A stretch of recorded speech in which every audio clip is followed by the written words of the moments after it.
Et salut les crypto riders, salut les pionniers de la crypto. Aujourd'hui la quotidienne des indices pour trader les crypto-monnaies du 23 octobre 2023. C'est parti, vous avez été nombreux sur eToro ce week-end à rejoindre la crypto family, notre communauté également à copier mon portefeuille. Vous pouvez nous retrouver également sur Twitter et sur Signal, Discord, WhatsApp. Vous êtes les bienvenus. On va débuter par la dominance du Bitcoin. Comme prévu, donc nous avons cassé le premier objectif en faisant un break-up structure et maintenant notre deuxième objectif. L'objectif de la tasse est de venir chercher la zone des 60 à l'intérieur de notre rectangle blanc. Donc comme vous pouvez le voir, nous sommes en daily et la prochaine résistance se situe aux alentours des 57. Donc il est fort probable que la dominance va continuer à monter et que le Bitcoin va en profiter. Sur le crypto total, comme vous le voyez, nous avions une résistance à casser. C'est maintenant chose faite.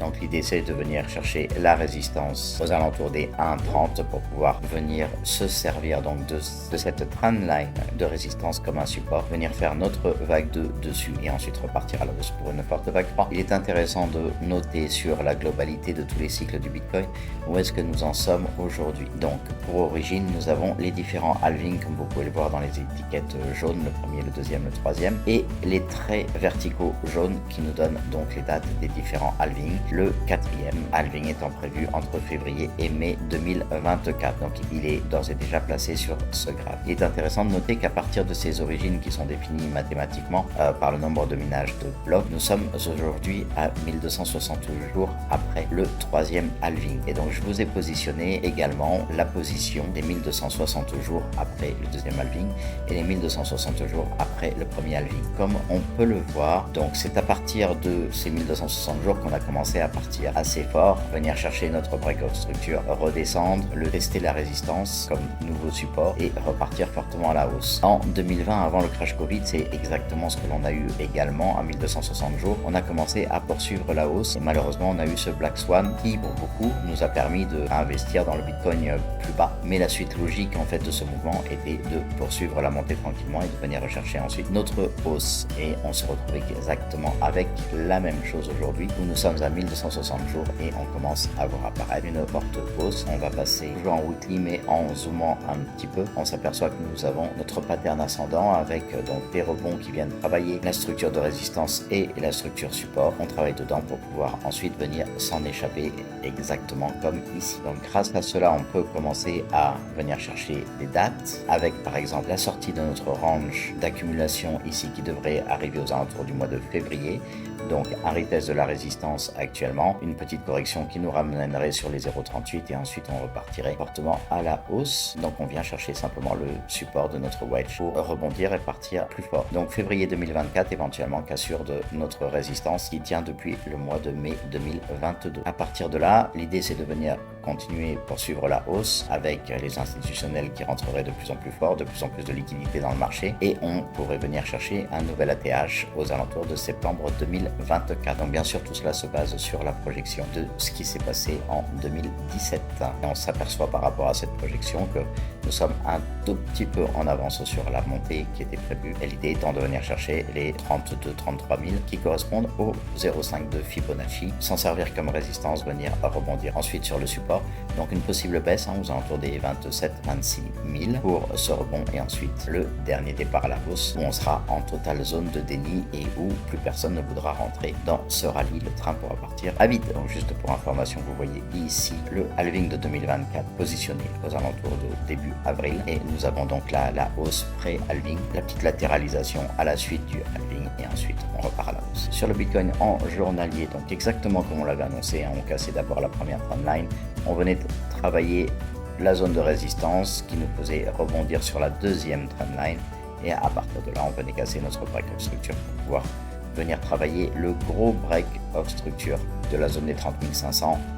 L'idée actuellement c'est vraiment de venir chercher ces 30 500, de travailler là-dedans et de pouvoir ensuite poursuivre vers la prochaine résistance aux 42 500. Comme vous pouvez le voir, nous avons de fortes zones de demande en dessous qui sont autant de supports pour nous permettre de partir à la hausse et notre accumulation est actuellement dans ce range entre ce supply et cette demande. Donc concernant notre accumulation de week off avec le SOS BULPS, ici on a notre ABCDE exactement comme positionné depuis plusieurs semaines où je vous le partage. Donc on a bien fait notre A, notre B, notre C, notre D, une petite correction qui nous emmènerait vers cette nouvelle nouvelle zone de demande et qui permettrait d'avoir une vague E beaucoup plus petite que la vague C comme prévu dans un ABCDE.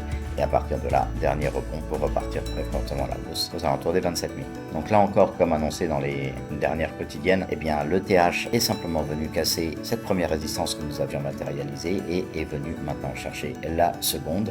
L'idée, ça va être également de faire un petit rebond sur celle-ci, la travailler pour pouvoir venir casser la zone de supply ensuite et venir rechercher la résistance de notre canal ascendant. Sur le XLM, eh bien comme matérialisé, nous avions la 1, la 2, la 3, la 4 et ensuite la 5 qui pourrait bénéficier d'un joli FOMO et donc nous sommes venus prendre rebond sur la zone de demande pour pouvoir venir maintenant travailler la zone de supply d'ici 4 ou 5 jours. Sur le link, là encore exactement comme on l'avait annoncé dans la quotidienne, donc on est venu chercher notre résistance, il nous a permis de faire un fort rebond sur la zone de demande des 7200 et à partir de là, break of structure, on est venu casser les deux fortes résistances et maintenant l'idée c'est de venir chercher la zone des 19 en daily. Comme vous pouvez le voir ici, on avait un fort imbalance du marché et c'est pour ça que nous partons très fort. L'idée c'est de venir vraiment chercher la zone des 16, ralentir et venir chercher ensuite la forte résistance, zone de supply des 19. Donc là encore, comme partagé dans la dernière quotidienne de la semaine dernière, le mois d'octobre est à plus 13,4%.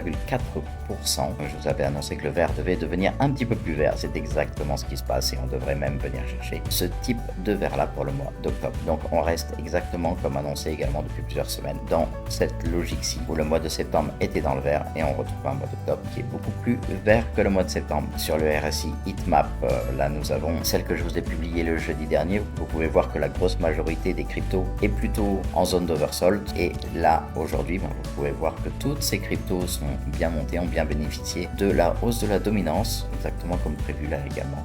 Et on est maintenant en train de venir se rapprocher de la zone d'overbought.